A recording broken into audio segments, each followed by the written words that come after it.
Tips para enjoy sa pag-iipon. Una is understand the pay now principle.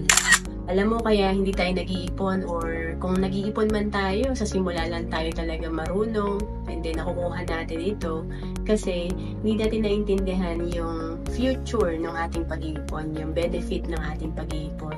Kapag tayo ay nag-ipon ngayon, syempre naka-ready na tayo sa future natin and hindi na tayo mamumroblema or hindi tayo mababaon sa utang. Kasi pag wala tayong ipon, ang mangyayari niyan, syempre, kukulangin tayo, pagkapos tayo, mapapautang tayo. So, tandaan natin, mas maganda na ngayon tayo magbabayad. Ibig sabihin, ngayon tayo mag-iipon kesa pagtanda natin. Kasi pagtanda natin, pwedeng mahina na tayo at wala na tayong trabaho. So, mas mahirap ang mag-ipon. And then, pangalawa, see yourself 5 to 10 years from now. Sa umpisa talaga, lalo na sa first year ng pag-iipon mo, mahirap talagang gawin yan at mahirap din na ituloy-tuloy kasi nga, kailangan makita mo yung sarili mo 5 to 10 years from now na hindi ka nahirap sa pera. And then, pangatlo, make it a habit. Sa pag-iipon, hindi yan sa palakihan lang.